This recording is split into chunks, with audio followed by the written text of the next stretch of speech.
welcome back to the booth. Mythic Championship 1 from Cleveland. That's Paul Chian. I'm Marshall Sutcliffe. Thanks so much for coming along for coverage of the booster draft here to kick things off here on day number 1. Now, we've been following the story of Siggy, Mike Sigrist, as he's worked his way through this draft. We watched his draft. We watched round 1. He lost. We watched round 2. He won that one, and we're going to get to watch round number 3 right now. We've got Mike Sigrist sitting across from Stuart Parnes. They're both at 1-1, and this is a big one. You come out of that first draft pod with a 2-1, and you feel like, okay, we're doing fine. We're on track. Everything is okay. A 1-2, that feels a lot different. Absolutely. Yeah. Absolutely. I mean, once because you really always want to be positioning yourself for the top 8, and coming out of the draft 1-2. I mean, you're on track. And not only that, people often say the limited is what kind of makes or breaks your top 8 chances. Yeah, because you have a little bit less control about what you open. Players are ready. Let's head on down. It's time for round number 3 here from Mythic Championship, Cleveland.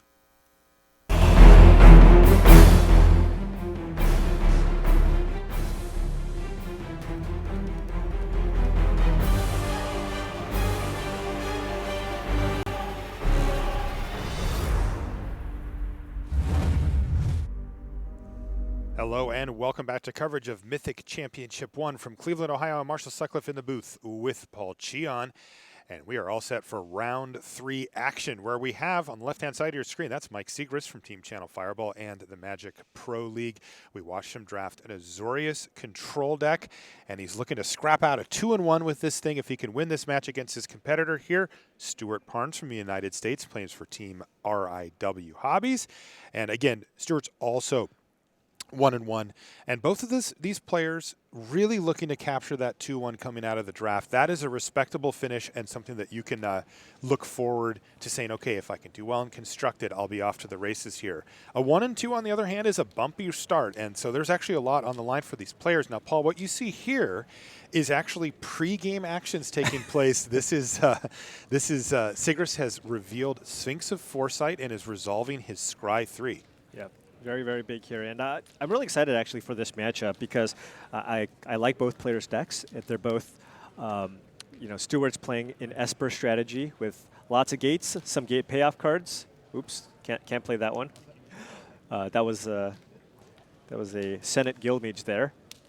But both decks are just kind of grindy, controlling decks.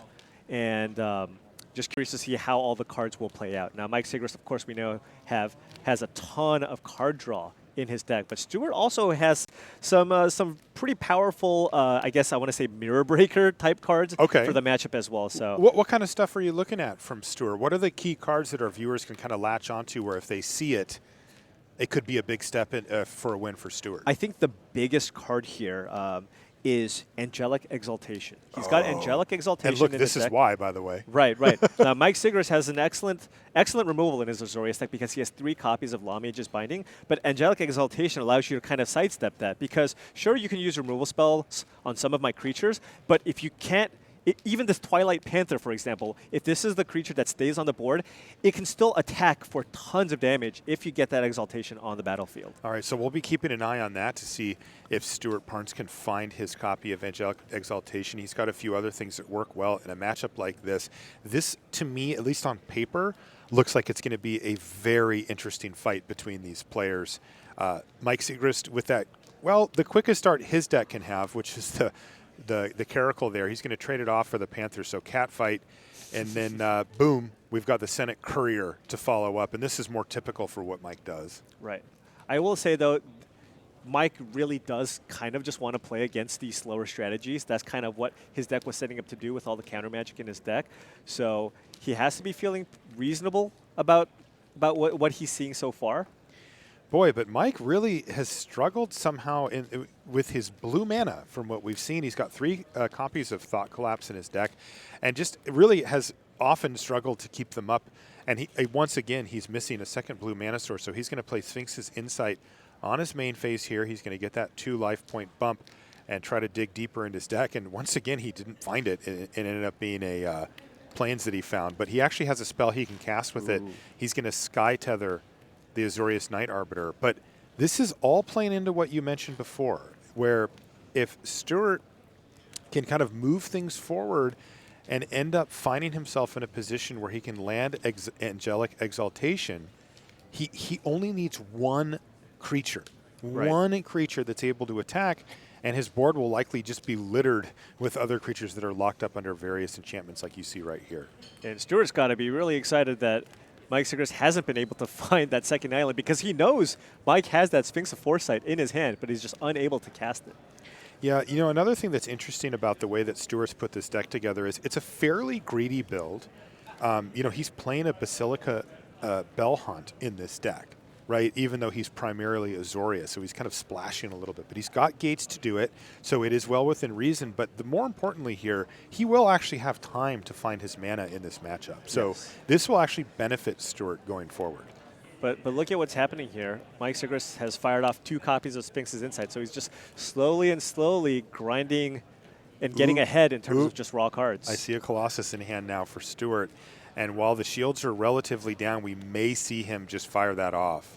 Right, so the Gate Colossus here currently would be a 6-mana spell with 2 gates on the battlefield. Now if Stuart plays an untapped land or a gate, he can't play the Colossus. Well, he looks like he didn't have it, so he's going to go for Shimmer of Possibility.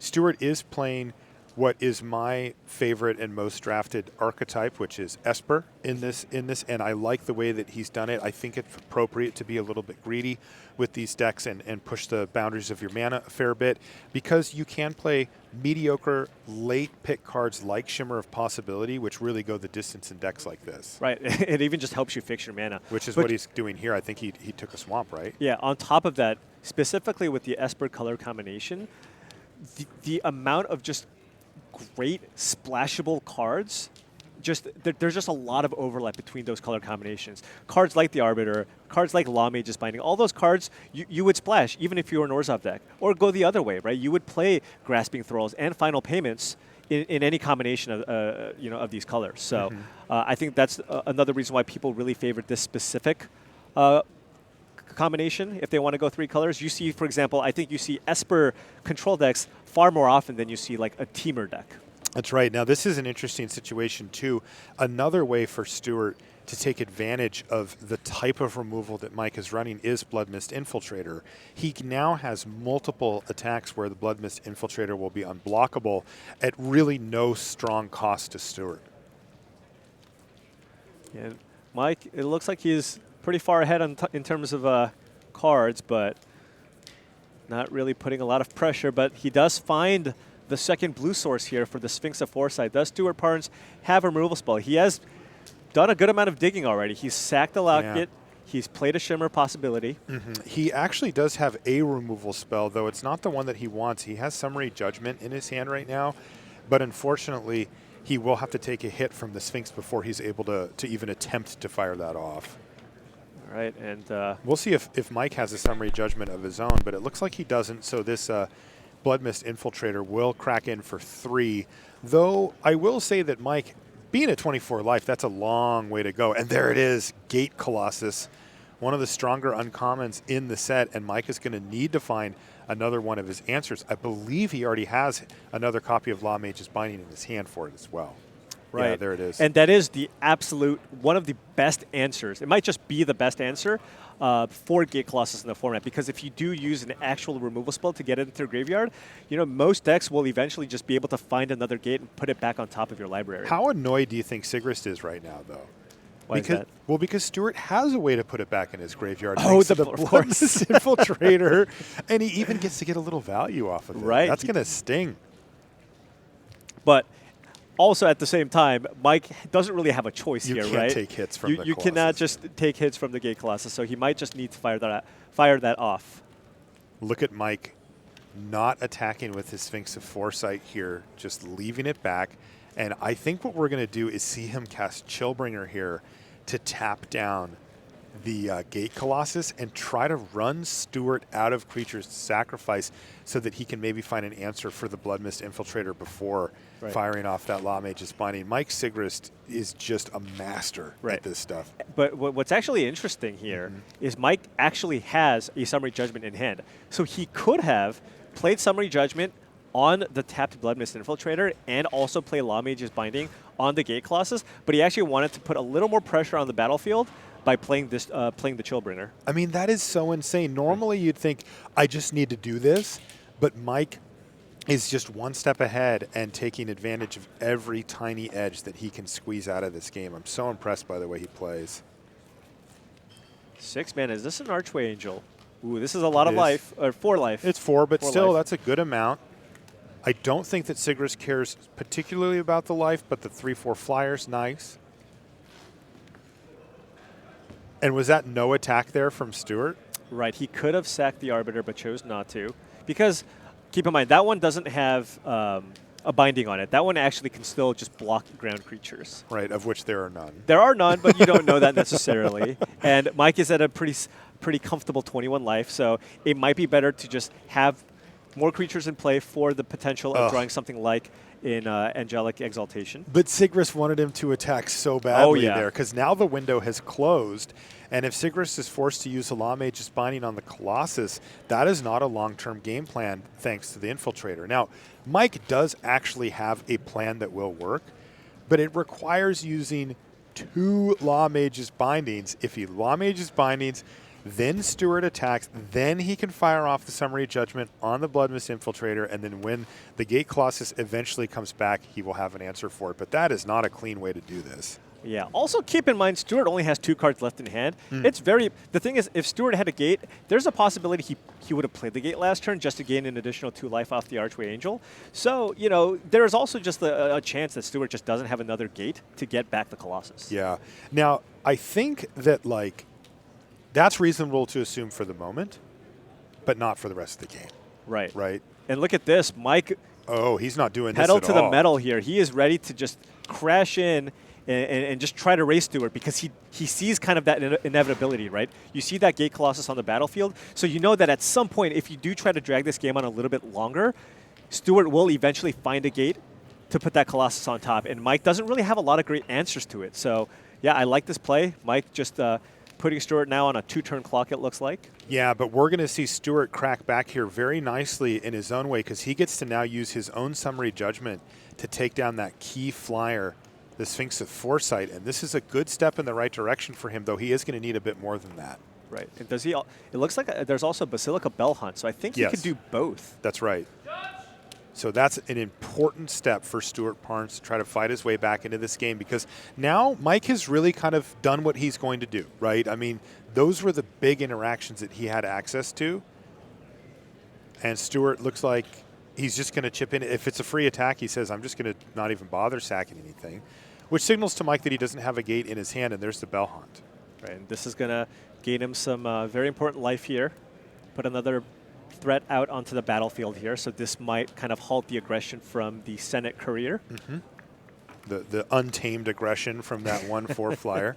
Sigrist had to decide between getting rid of a Fairy Duelist or the Benthic Biomancer. He wanted to keep the Summary Judgment in his hand. Ooh, and that was a good draw from Mike. Yeah, he found a Sphinx's Insight off the top of the library here, which will allow him to cast that and still have either of those 2 cards I just mentioned available to him. Right, and now he can still attack with that Chillbringer. That Chillbringer does put Stuart on a 4-turn clock here. Ooh, getting very aggressive, attacking also with the Senate Courier. Yeah, it turns out 3-turn clock is better. He's going to need answers for a lot of stuff. He does have 20 life to work with, though, so that's really nice. He is considering using the Summary Judgment right now on the Bloodmist Infiltrator.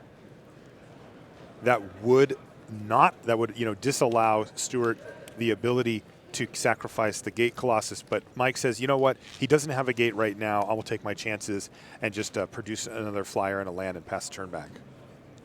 This is a really interesting spot of this game because right now Mike Sigrist is ahead on board, but it will not take a whole lot for Stuart Parnes to turn the ship back in his direction, particularly if he can kill the Chillbringer. Right, and now he has sacrificed the Gate Colossus here.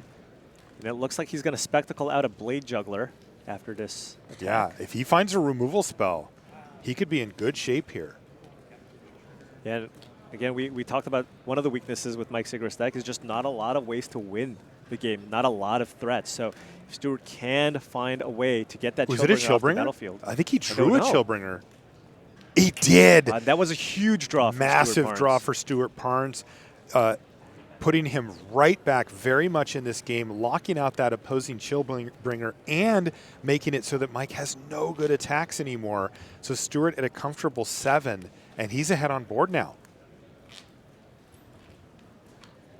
Mike still has that summary judgment, so he can use that to take down one of the 2 tapped threats on the other side and start to mitigate those losses. But this one might be slipping away from Sigrist. Right, but yeah, Stuart's Chillbringer just being on the battlefield just makes it so that Mike doesn't really have any reasonable attacks. The only thing he could do is just try to offer the trade with the dueling Chillbringers. Sigrist just says go. But Stuart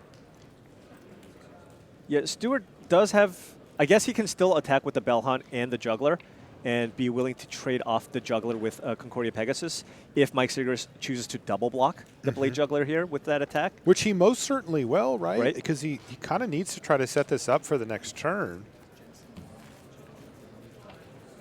Yeah, and Stuart Parnes also is out has of gas, though. This is interesting. And look at this. Everything in the red zone here for Stuart, including sacrificing his Archway Angel, which is going to get that Blood Mist Infiltrator in as unblockable. This is aggressive stuff here from Stuart. He's trying to turn the tables back on Mike Sigrist, but this looks pretty good for him. I think this is going to be a really good exchange for Mike. If you take a look at Mike's hand, it's a Fairy Duelist. And a Summary Judgment. Yeah. This is big. He even has the ability to keep up Thought Collapse after all of this as well. Yeah. So first things first, kill your flyer with Summary Judgment. That's 2 mana for a 5 mana creature. That is a great exchange for Sigrist, and that's exactly how you get right back in the game. Now he's got Fairy Duelist before blocks to shrink down the Juggler. So now he can block the Bell Hunt, kill the Juggler, lose no creatures, and only take 3 damage. Ooh, what a turnaround. What a swing there. The patience of Mike Sigrist really paying off for him at this point. And remember, he has Chillbringer. Like, that Chillbringer did not die to the opposing Chillbringer. It merely was tapped down, and it will be back next turn. Sigrist has to decide if he wants to counter this Concordia Pegasus with only 1 card left, but he says, nah, it's fine. Yeah, it's yeah. fine, I mean, fine. there's some concern about over the Blood Mist Infiltrator, but 11 is still a fairly comfortable life total, especially with that Thought Collapse in hand. So I think this might be Vigilance and just a swing with everything, potentially. Yep, you're right. Yep. Everything's in the red zone. And that Vigilance coming in very handy because currently that Courier is holding back 3 power on the other side of the battlefield and maybe even 6 if Stuart ends up with nothing reasonable to sacrifice to the Infiltrator. So Mike really may have turned the corner here. That got sketchy in the middle for Sigrist, and Stuart looked like he may have had the right sequence to kind of pull back ahead. One thing that's also happened is that Gate Colossus has stayed in the graveyard. Yep. And that's a big deal too. Yeah, now this is going to put Stuart down to 2. So not a whole lot of cards. I mean, I think this one is just over because of the Thought Collapse. Because of the Thought Collapse in Mike's hand. And that's exactly the case. He draws another land, and Stuart Parnes with 2 lands in hand says, I've seen enough. I'm going to scoop him up. And Mike Sigrist really kind of sprung his trap, right? He was like building up his board, and then he went removal, attack you with all my stuff, and kind of said, you're going to have to come up with some way to deal with this game plan. And as it turned out, Stuart did, but it wasn't a permanent solution, and Mike Sigrist was able to finish him off there down the stretch. So what we're going to do here is we're going to take a short commercial break. When we come back, though, we'll have more live Magic here from Mythic Championship Cleveland. We'll see you in just a few.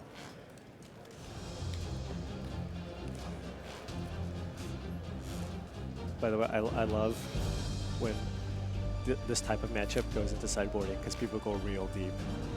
You know what I mean? Oh, totally.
And welcome back to the feature match area here at Mythic Championship Cleveland. I'm Marshall Sutcliffe in the booth with Paul Cheon, and we are underway in round number 3, where we're watching our feature drafter, Mike Sigrist from the Magic Pro League and Team Channel Fireball, looking to try to secure a 2-1 victory here. Now, Paul, unbeknownst to our many fans, we were actually chatting in between rounds about the potential for some pretty deep sideboarding in these matchups where both players have the idea of having the game go long. Do you see anything that stood out to you as potential ways for a player to get an edge here? Yeah, so based on that, on game 1, Stuart saw multiple Law Mage's Bindings and a Sky Tether. So one card that I would be interested to see if he actually has, that he chooses to bring in, is a card like Bankrupt in Blood. Because those games go long, right? If the games go long, Interesting. Mike is going to start putting a bunch of those Law Mage's Bindings on cards, and that's one way to kind of cash in those creatures for cards. On top of that, I think a card that would be very, very strong is a card like Justicar's Portal, right? Just this year's Portal, Yeah. because that is a way to basically that's basically a 2-mana Demystify against the type of enchantments that Great point. that Mike has. We'll see that for sure. Yeah, right? definitely. Yeah. Let's take a quick look in here at Ken Yukihiro versus Shaheen Sarani. We heard that Shaheen was 2-0 and really wanted to escape the limited rounds with a 3-0 because he feels like his brew in Standard is quite a nice one, though he also always feels like that. Yeah. But it looks like Dovin's Acuity is kind of doing its thing here for Ken Yukihiro. But we are split at a game apiece, and players are playing very quickly. 9-7 are the life totals. Generally speaking, you would favor Shaheen in that situation, given that he's the aggressor. But Dovin's Acuity could do a long way. Right. And also, and he's also got an Ill-Gotten Inheritance in play, right? And Shaheen is currently I think sitting at 7. Shaheen's actually just going to cycle a Blade Brand here. Interesting. Yeah, it just needs a card, it looks like. And since there's no blockers, he's just going to go for grabbing an extra card. He does have 5 power at the ready. Right, but Ken is representing lethal damage there because a tick from the Ill-Gotten Inheritance, 2 damage from the Thopters would put Shaheen down to 4, and then Ken, all he needs to do is just sacrifice the Ill-Gotten Inheritance for the final 4 points of damage. So Shaheen needs a way to get one of those Thopters off the battlefield or find a way to gain some life. First things first, attack for 5. Ooh, and look at this. He did the Marshall. He's sacrificing his Dovin's Acuity. And look, sometimes your deck isn't fully built around the card, and you can just go ahead and throw it away to a final payment. And that's exactly what he does. But that reduces that attack from 5 down to 2. That means it can't get to stay at 7 life. It's another Desperation Blade Brand here. Wow, Shaheen's all about the Blade Brand, though. It doesn't look like it's working out for him because he's just cycling them. And that should just be the game. You're down to 5. You take 2 more down to 3, and then I activate Ill-Gotten Inheritance, and it's GG. Yep. So that is Ken Yukihiro winning his pod, but still a good start from Shaheen Sarani. And, if he does have a good constructed deck, we could see a nice run from Shaheen here. Yeah, supposedly he had a very spicy brew, so kind of excited to see. I'm going to be very disappointed if it's just Esper control, because that's exactly what you would expect him to play coming into this tournament. What if he's just like Island Terramander your move? Yeah, that wouldn't be very spicy either. That's not his. That's not his MO for sure. All right, so we've got Orzhov Gilgate to kick things off for Stuart, and he has the portal in hand. There you go. So right away, Stuart with the sharp sideboarding, bringing in, and look at this, 2 islands for Mike Sigrist. He finally is able to get his mana down, although we haven't actually seen white mana from him yet, so I might have spoken too soon. And here we go. Stuart's going to kick things off with Azorius Locket and triple island now, and kaboom. Yeah, well, this is kind of a slower matchup, so this isn't too surprising. Still, he'd much rather leave up a Thought Collapse here, would he not? Right, so this just tells me that he probably doesn't have one in here. Yeah, exactly.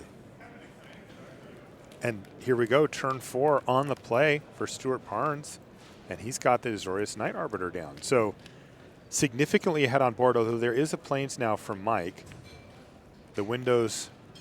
The door's open. He could walk right through and take care of that Night Arbiter if he has a removal spell for it, like a Law Mage's Binding. Yeah, and if he does have a card like a Law Mage's Binding, I think he wants to fire it off in his main phase because Stuart does have islands in his deck, so you just want to make sure you play around opposing Quenches and Thought Collapses. No, the assault continues. Another Senate Courier. Double this power.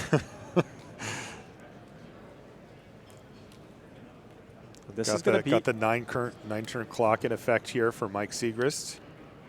Fear it. Oh, and look at this. Wow. Curving 2 gates and a locket into Gate Colossus. And this is a major issue for Sigrist. If he doesn't have an answer for it quickly, we could see this thing be done. And as we've noted before, the best answer in the format, which is what Sigrist needs here, is Law Mage's Binding, and Stuart already has the answer for it. Right. There's a Law Mage's Binding in hand for Mike, so he does have the ability to interact here. Does he do it now? No. He's actually got something even a little better for this turn. He's got a Chillbringer. Okay. Which is actually a powerful flying attacker. Right. But Stuart still has a pretty strong hand here. He's got this attack, and then he's got a Blade Juggler to follow this up. Which is exactly what he's going to play here after the attack. So Azuri Snyder, you know, not really the card that was meant to trigger Spectacle, but hey, it does a really good job of it when you get to do it. Right. But here's actually a very relevant card here in the Pegasus. This does slow down Mike Sigrist's attack. He can no longer get in with those Senate Couriers unless he attacks with all the flyers. Yeah, and at this point, one of the Couriers blocking the Blade Juggler is tempting, so he's just going to attack for 3 in the air with the Chillbringer. But now Mike does need to answer that Gate Colossus. Yeah, so he can't block it. It looks like he's really hesitant to fire it off, though. You know, I think that the players have a chance to look at the pools from their opponent and probably predicted that Justiciar's Portal would come in after the way that game 1 went. It's really interesting because he could leave the door open and cast it on Stuart's turn before combat, which would prevent Stuart from being able to save it immediately. But he's going to go for main phase, which means that Stuart will have that Colossus ready to attack on his turn. Oh, yeah, this is big. Yep. And Mike knows this is coming. Yeah, I think he considered doing it on his main phase to play around Quench, but yep. the value of actually being able to attack is just way too big here. Yep. And so he's just going to run it out, and boom, there it is. Gate Colossus on the battlefield for Stuart. And that is a major issue for Mike. It's a 2-turn clock all on its own, and none of Mike's creatures besides Chillbringer can interact with it in combat. Right. This is just 10 points of unblockable damage coming in. Fairy 8 points of Duelist unblockable damage coming in. Reduce that by 2, but that's just not enough to actually affect the board in a meaningful way, although it does affect the clock. No, it actually doesn't. He's still at 8 now, facing 10, unless he leaves back Chillbringer to chump block, and that's, of course, not going to be a winning combination for Sigrist. Now Stuart has a Senate Guildmage. Nice. Wow. That up. This is looking beautiful here for Stuart. His key sideboard decision of bringing in the Justiciar's Portal really swinging this game really in his heads favor. up sideboard card there. Yep. And now Mike really needs to find another Sky Tether or a Slime. No, Slime Bind would not do it. Sky Tether or another Law Mage's Binding to actually deal with that Colossus. Chillbringer continues to attack. And I think that what's going to happen here is Sigrist. He's got precognitive. Oh, he actually found the other Law Mage's Binding. He does have one. Okay. I think he's going to go to the upkeep and then cast it, which is what he's done here. And right now, Stuart could crack his Locket, though I don't know if he has any counter spells anyway. Right. So I think that this is actually going to work, and Law Mage's Binding is going to lock down the key threat. Wow, has Sigrist actually wrestled control back of this board? It feels precarious. I think it's close, but I still like Stuart's side here. He's got the Senate Guildmage in play, which he can actually use to gain life or go through, or just filter through his deck. And he still has that Arbiter in play to get in for unblockable damage. Yeah, I like his position here as well. That one hit from the Gate Colossus can matter huge. And right now, that Senate Guildmage represents such a huge advantage for Stuart. I mean, the truth is that Mike really wanted to use his Law Mage's Binding on that. Right. He just couldn't afford to let the Colossus live. So now we're going to see Precognitive Perception.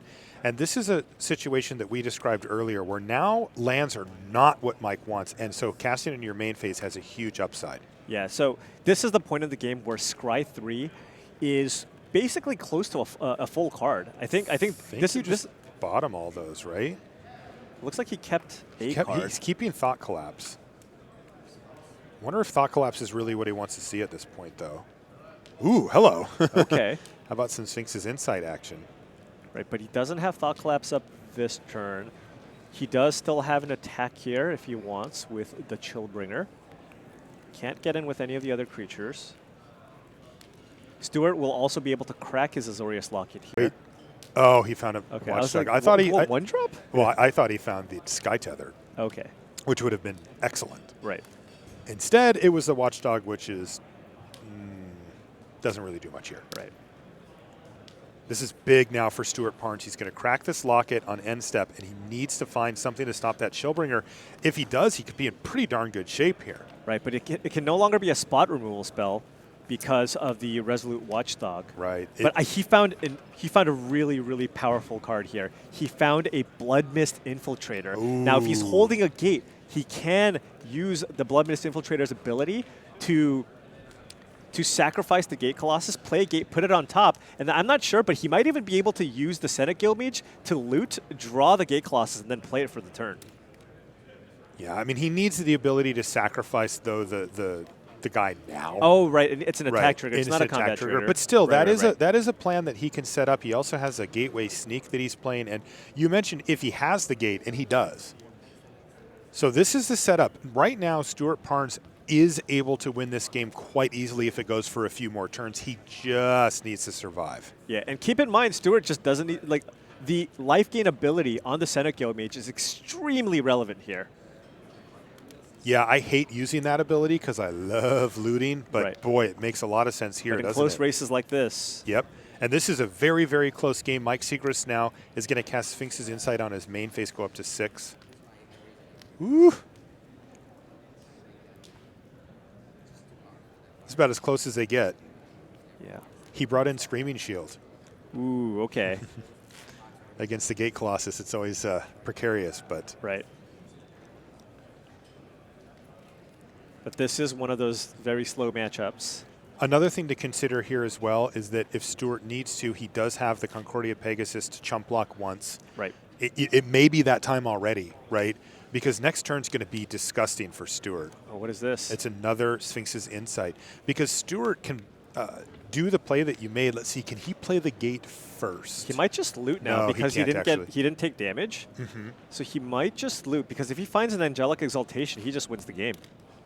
He chose to just gain the life. He's playing it, I think, in his mind safely. And now he has the...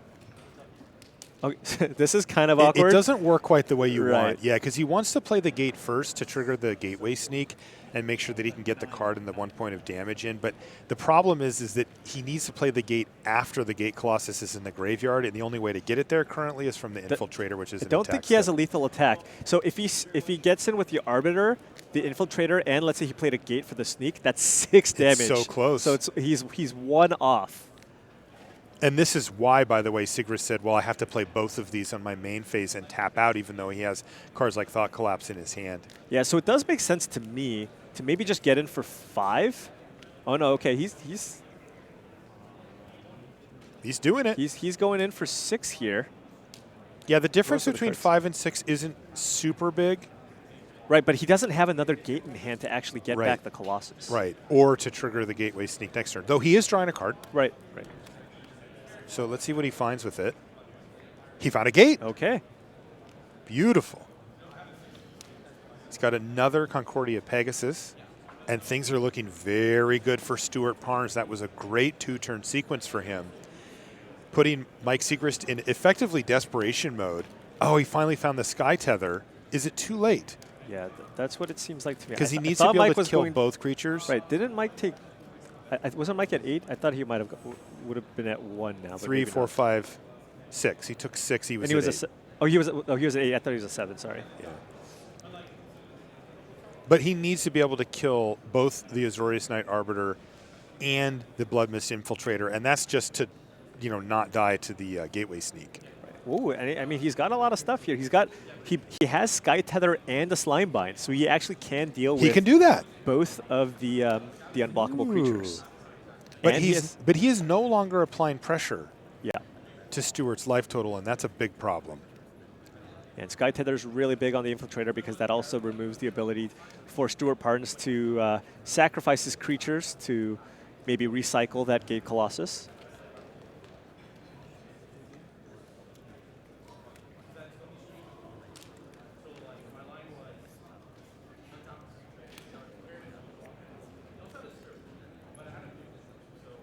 Is this the Screaming Shield? It is. Okay. But he's going to want, at least this turn, he's going to want to be able to Slime Bind the Arbiter and also keep up Thought Collapse. I don't think he's going to go for an equip this turn. And he also chooses to keep the Chillbringer back for defense this turn, given that he's at a very precarious 2 life. Yeah. Yeah, even one of those Concordia pegs just getting through could kill him, even though it's very unlikely, given that he has a Fairy Duelist and 2 Senate Couriers. But Mike making a game plan. Is Quench going to... That's a Quench. Was that a Quench? Is that going to do anything? No, it's not going to stop the Slime Bind. No, it would be able to counter a Thought Collapse. Right. So this actually does prevent Mike from doing both of the things that he needs to do. Yeah, this no, turn. that Quench is actually going to be very clutch here because yeah. Mike has to fire off Slime Bind on the Arbiter here. Yes. Stuart's then going to draw a card, play the Gate Colossus. Mike's going to then cast Thought Collapse, and Stuart's going to get it with the Quench. Yeah, he will. But the Gate Colossus is something that Mike could find an answer. Like, that won't kill him in the immediate sense. So here's Slime Bind. Well, but he will draw a card off the Gateway Sneak, which Yes. will then draw him the Colossus. Mm-hmm. Yep, it is the top card of his library right now, and he will be able to cast it. The Colossus is a problem, but Mike could find an answer for it on the top of his library. Right. So he's not losing this turn, but Stuart maneuvering himself to a really nice position this game.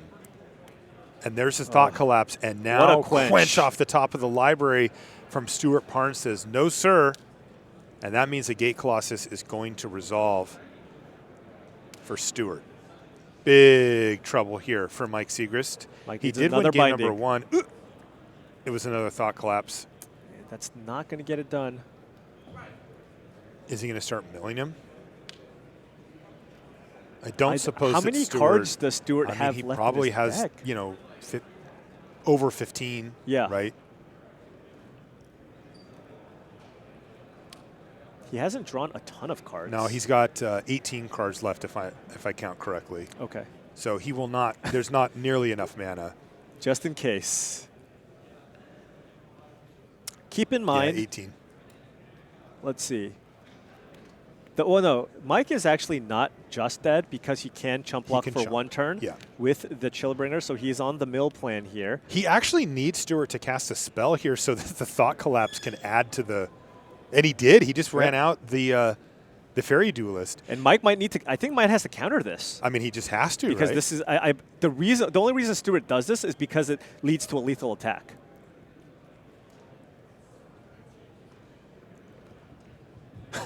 Oh, man. Also, if Stuart just finds a gate, it's over, right? The Gateway Sneak would be... Or a removal spell or anything. There's Thought Collapse, taking you from 18 to 15, plus your draw step. Right.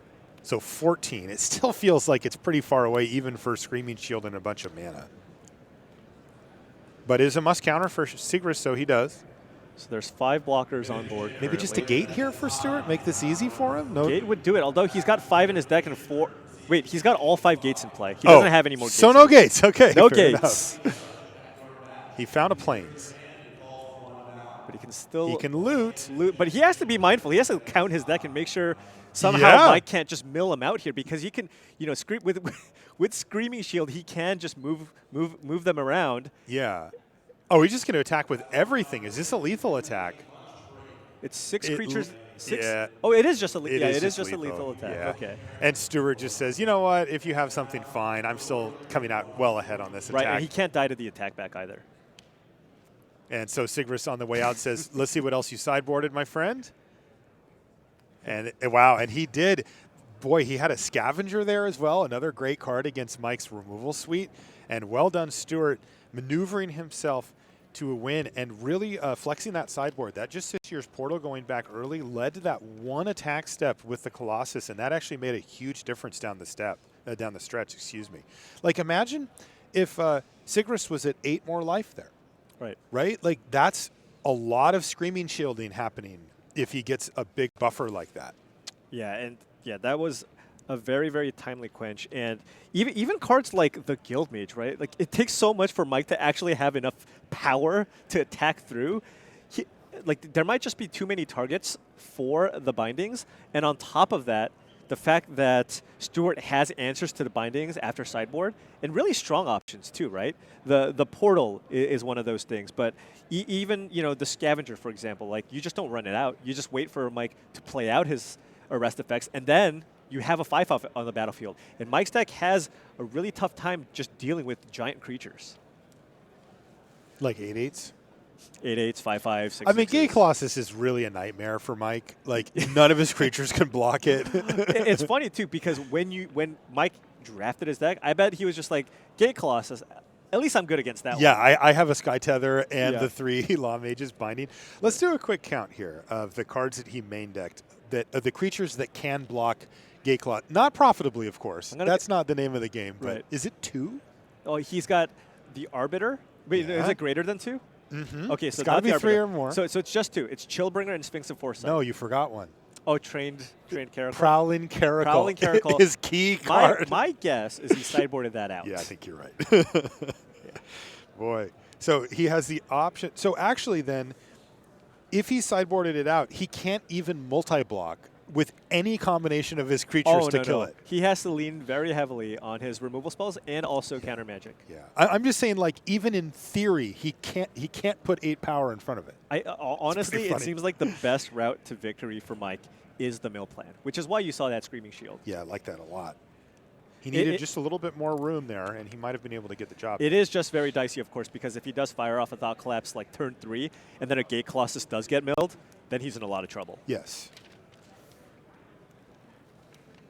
I mean, he could just Thought Collapse the Gate Colossus, right? Like, on the way back down. Also, just imagine if one of these players just had, like, ill-gotten inheritances or something. Mm-hmm. Like, that card could just possibly go all the way. Yeah. They just happened to not. I actually checked to see if Stuart did, because he is playing black and he doesn't have one in his pool. I've drafted my fair share of just these really sweet controlling decks, and like have opponents just play ill-gotten inheritance turn 4 or 5, and I'm just like, I'm not even going to play anymore. I'm just going to lose. Yeah, I know. I hate that feeling.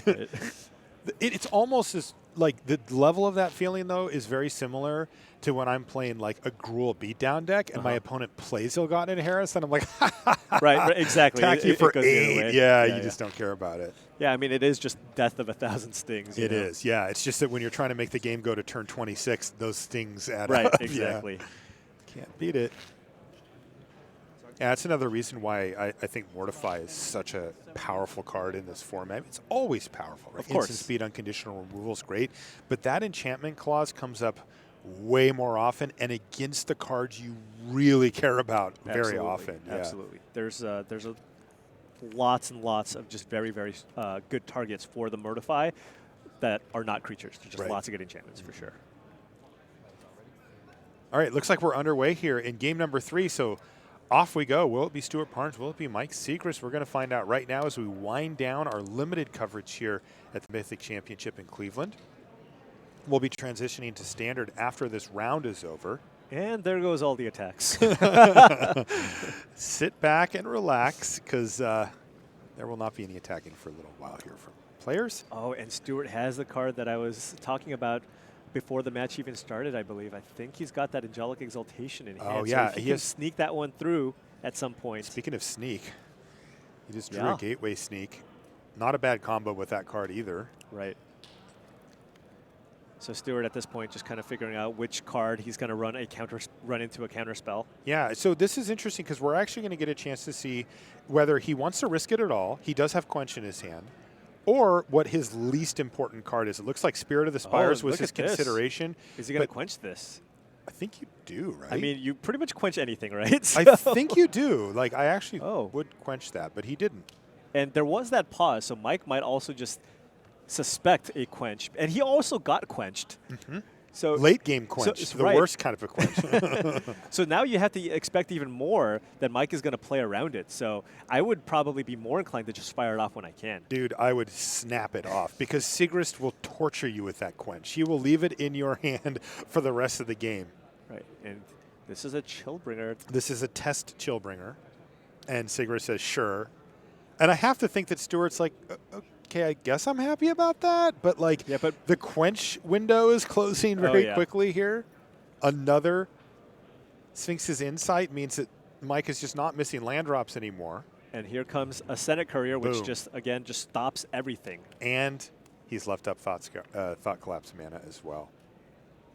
He does, but Stuart, he doesn't have a second blue source because he could have had Gateway Sneak plus Quench to fight a Thought Collapse. But he's going to have to wait another turn if that's going to be his play. So the question is, does he just say finally, fine, here's Spirit of the Spires, counter it if you want? Right. The question is I don't think Mike cares about that card. That doesn't change combat at all. Right. If Mike truly is on the plan of winning via milling, he might just let it resolve. Yeah. Yeah. I mean, he already has the Concordia Pegasus. The only difference with that on the battlefield is that if Stuart decides to attack with everything every turn, Mike takes one. You're right. It's like, fine. Ugh. It feels so bad to be on the opposite end of the table from a player of Sigrist's caliber in situations like this, because he's just never going to give you an inch. He will never, ever leave the shields down if he can help it. And his he judgment might have is shields so up if he draws. Indeed. Right? Yeah. And the problem too is that Mike is so good at figuring out what cards really. This is a really good window to play Angelic Exaltation. If Mike still has Thought Collapse, he now has the Quench backup here. Oh, we talk look about at how this. important this card is in the matchup. So this is big, and this is Stuart being patient might pay off. Although, is that an Azorius Guildgate? Yeah, the one on the bottom is. Yeah. And Mike has to go for it here. Right. So there's the Quench. So it did work out for Stuart Parnes, and he resolved an absolutely key card in a matchup like this. Now he has great attacks. Gets in for 6 Boom. This turn. That is a 6/7 attacking. Yeah, this is huge swing in Stuart Parnes' direction, as I don't know what Mike does now. You can't kill all the creatures. Right. He's going to start jumping. Blocking. Yeah, wow. I don't know if Mike has enchantment removal, or I don't know if he brought it in. Yeah, Stuart patient with that Quench, and goodness sakes did it pay off for him. We're going to see Precognitive Perception here from Sigrist, his first pick of the draft. I don't even, bottom. 3 lands go to the bottom, but what is he even digging for at this point? Well, you know what? He does have 1 Exposed to Daylight in a sideboard, but I don't know if he brought it in. Well, he found 3. He put 3 lands on the bottom, and 3 found. Wow, and found 3 spells, but none of them answer the problems that he's facing at this point.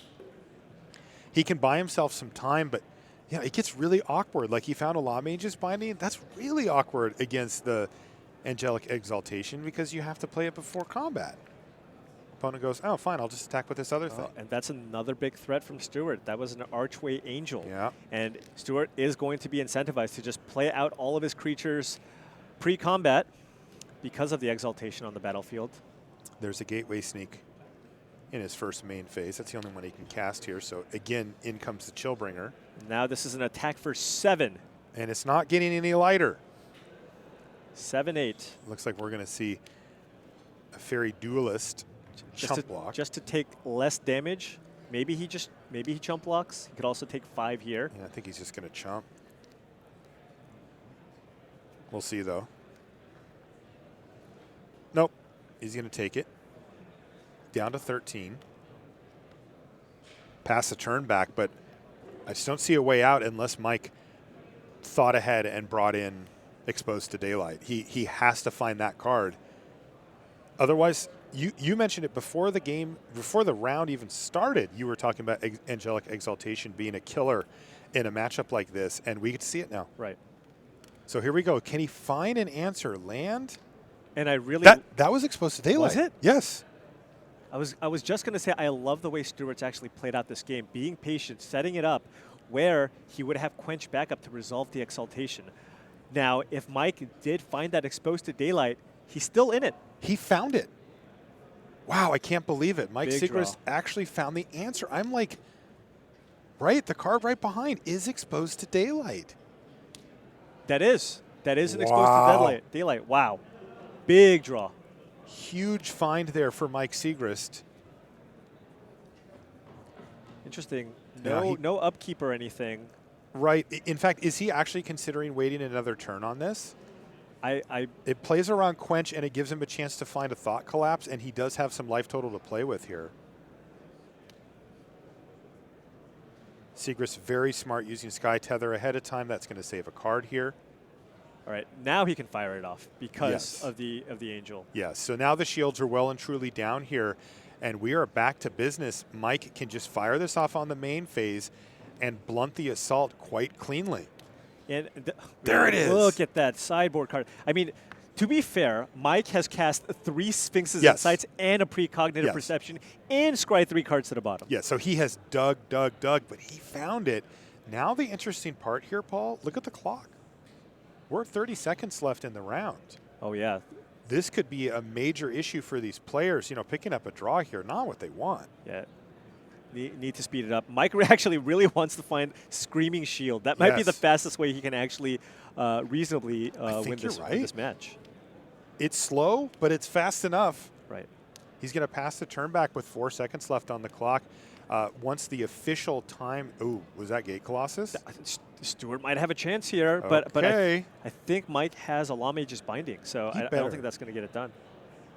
It looks like they've got a few more minutes still on the clock. We're showing his time called, but it sounds like they've got a little under 3 minutes left still that they had added on or whatever for being in the feature match area. So we're not quite to that point yet, and we could very well still see a natural conclusion to this match. And I like this. So if you're wondering why Mike did not fire off that Law Mage's Binding right away, it's possible that Stuart still has the Justicier's Portal in hand, so he wants to wait till Stuart's combat step after attacking so that if Stuart did have the portal, he wouldn't be taking that 8 points of damage. It's a very heads-up play. We're in a situation where Mike has a ton of mana available. Yeah, he can't wait till after attacking, to be clear, but after, as long as it's on Stuart's turn. Well, if it attacked and he portaled, Yeah, then but binding wouldn't stop it. Oh, sure. Yeah, so he has to do it during the main phase, but it has the same effect that you just said. Right. So, and that's exactly what he did, and I'm with you, Paul. I love that play from Sigrist. He's saying, if this isn't going to be a clean removal spell, it's going to fog that thing for a turn. Right. Okay. The Resolute Watchdog not high on the list here for Mike. He really does want to see that shield. This Arbiter getting in, and Stuart's destroying some lands here. So Yeah, but Arbiter won't win the game, right? With the clock the way it is? Yeah, I mean, if both players play pretty quickly, there is a chance. Okay. Because I mean, Stuart can't really do much. He's just going to keep playing cards off the top of his deck. Ooh, but that was a good draw. It's a shimmer possibility. Oh, well named in this position. Wow, he's got some choices here. The Archway Angel is the one that really makes it so that Mike can't win unless he does find some other way, because he's going to gain, what, 2, 4, 6 life here? And there's no way that Night Arbiter can get the job done in 1 minute and 18 seconds with even with the 5-turn rule. Right. And I don't know if that's the card that he took, but I did. believe it is. Okay. Yeah.